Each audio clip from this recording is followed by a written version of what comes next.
Hey, what's up guys, and welcome to my 2024 Abu Dhabi reaction video. So, I just watched the entire race, and it ended pretty much, 10 minutes ago? So, everything's fresh in my mind, so let's get going. So, I gotta say, I know it's like a controversial opinion in both ways at this point, but I am pretty disappointed by Max Verstappen. But, should we expect this by now? And what should we even do about it? And if you don't know, on the first lap, first turn, he basically dive bombed into Piastri. Piastri did react and gave him a little bit of room. I mean, he reacted a little bit late, but he definitely gave him room. But regardless, Verstappen was going too fast and, bonked Piastri off and knocked himself out as well. And it turned out to be much worse for Piastri because he was way, way off the track, whereas Verstappen could kind of pirouette around and return. So Piastri was all the way at the back, and Verstappen was towards the back, but more in the middle.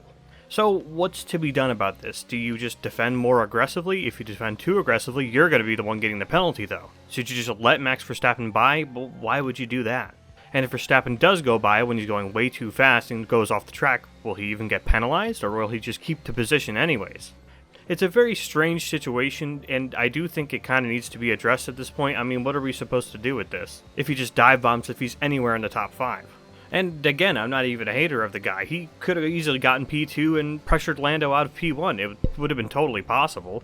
But regardless, this move was just totally unnecessary, and he keeps doing things like this. Maybe not lap 1, turn 1 every single time, but you guys have been watching Formula 1. He's been doing this since he was in his rookie season, and it feels like it's only gotten worse because it keeps working. But whatever, that's a discussion for another video. Piastri did have a decent recovery drive, but he did show his cool demeanor can be broken, even if he doesn't raise his voice, like, ever. So that was a little disappointing from him, because he definitely had a bit of a defeatist mindset the whole time. Which is understandable, but of course it's very important to keep a clear head and keep your head on your shoulders.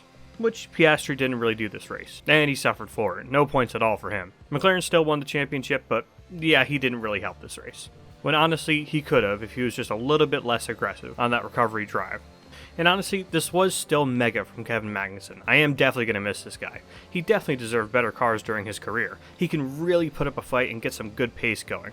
It would have been really cool to see him in a top 3 car, even for just half a season. And it really is a shame he got donked by Valtteri. Now, at the end of the day, I'd put that incident up to a racing incident, but still, it sucks for both drivers to have their careers end like this. But someone who went nuts and kept it going, Pierre Gasly. I mean, he is just totally maximizing this car in this final stint of the season. I think everyone knows it, but he'd be dangerous in a top-tier car. I would love to see that again. If he sticks with Alpine for the long haul, or whatever the hell they're going to be called, and that team ends up going on the up and up, I am very excited to see that. And on to Lando Norris. He showed he can control a race, but it's all about managing the pressure on himself. Not having Max on him helped a ton, I think. If Max did get that P2, again, I think it's very possible that Lando could have been pressured out of P1. But since he got a bit of a gap because of the incident at the start of the race, he was able to maintain that gap and just go on to dominate the race. I mean, that's typical, right? If you want to be a world champion, you need to do stuff like that all the time. But there seems to be a lot of doubt around Lando Norris if he can even pull that off, and I think he proved that today he can.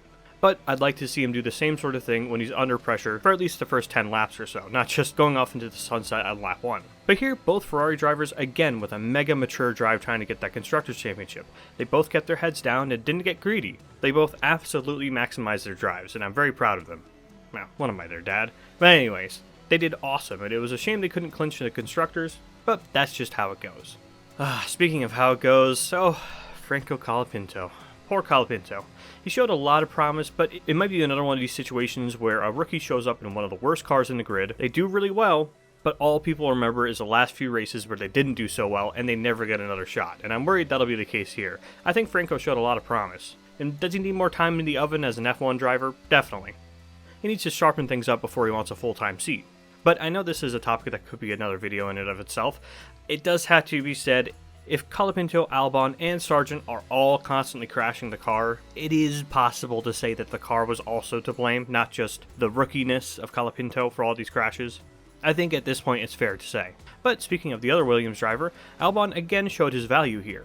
When he doesn't get an incident at the start or just bad Williams pace, he can easily fight his way into some points. He is still an impressive driver overall. And with Sainz coming along, we'll see for sure if that car is just prone to crashing left and right, or if Sargent, Colapinto, and Albon all just suck. But speaking of not sucking, Fernando Alonso still fights like a lion. It's truly incredible stuff. Hopefully he gets another properly good car before his career is over. It's insane what he's still capable of.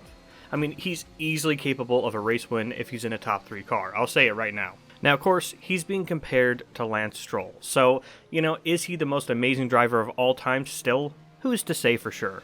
But just constantly, he's fighting, and he's extracting pace. So, all I can say is, get this guy a top car one more time.